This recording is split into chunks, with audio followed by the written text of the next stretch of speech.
রহমতুল্লাহ। আলহামদুলিল্লাহ রাব্বিল আলামিন, ওয়াসসালাতু ওয়াসসালামু আলা সাইয়্যিদিল মুরসালিন ওয়া আলা আলিহি ওয়া আসহাবিহি আজমাইন। আমার বাংলাদেশ এবি পার্টির আজকের এই পঞ্চম প্রতিষ্ঠা বার্ষিকীতে বাংলাদেশ খেলাফত মজলিসের পক্ষ থেকে পার্টির সকল নেতৃবৃন্দ এবং কর্মী ও সমর্থকদেরকে শুভেচ্ছা জানাচ্ছি।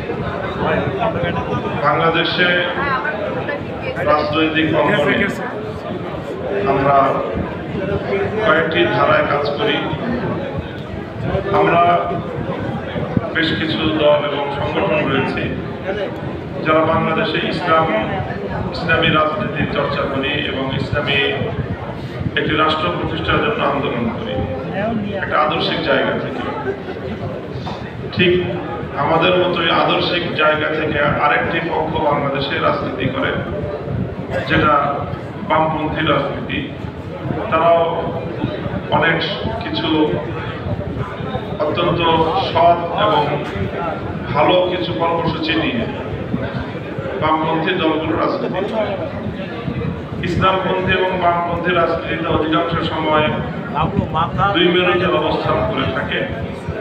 আমাদের বাংলাদেশের ইসলামী রাজনীতির যে প্রধান ব্যক্তিত্ব স্বাধীনতা পরবর্তী বাংলাদেশে হাফেজ হুজুর রহমতুল্লাহ আলাইহি, তিনি সর্বপ্রথম বাংলাদেশে ইসলামপন্থী রাজনীতির মুখপাত্র এবং প্রধান নেতা হিসেবে বামপন্থী রাজনৈতিক নেতৃবৃন্দকে তিনি একটা ঐক্যের মঞ্চে আনার উদ্যোগ গ্রহণ করেছিলেন।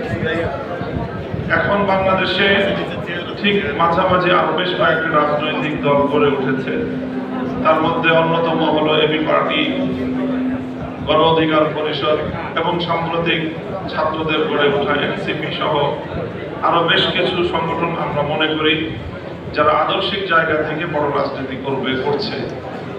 তারা এই বাংলাদেশের জনগণের মধ্যে রাজনৈতিক অঙ্গনে একটি সেতু বন্ধনের গুরুত্বপূর্ণ ভূমিকা পালন করতে পারে। আমরা যদি এভাবে রাজনীতি করি এবং বাংলাদেশে অতীতে যারা ক্ষমতায় থেকেছে এবং দেশ পরিচালনা করেছে তার মধ্যে জাতীয়তাবাদী দল বিএনপি রয়েছে, এই বিএনপি সহ বাংলাদেশে আমরা সকল রাজনৈতিক পক্ষগুলো আগামী দিনে কিভাবে ঐক্যমতের একটা জায়গা তৈরি করতে পারি।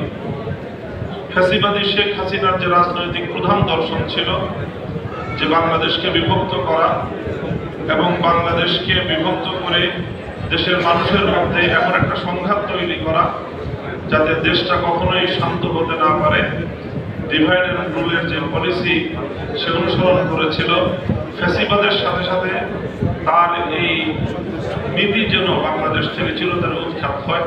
এবি পার্টির আজকের এই পঞ্চম প্রতিষ্ঠা বার্ষিকী উপলক্ষে আমি সেই প্রত্যাশা ব্যক্ত করছি। আজকে আমাদের সাথে এখানে অনলাইনে যুক্ত আছেন যুক্তরাজ্য থেকে জাতীয়তাবাদী দলের প্রধান কাণ্ডারি ভারপ্রাপ্ত চেয়ারম্যান জনাব তারেক রহমান সাহেব, যিনি আমাদের সাথে আজকে এখানে এই সমাবেশে বা এই সম্মেলনে সংযুক্ত হয়। আমি ব্যক্তিগতভাবে বিশেষভাবে তাকে অভিনন্দন এবং স্বাগত জানাচ্ছি। সকলের মঙ্গল কামনা করছি। আসসালামু আলাইকুম।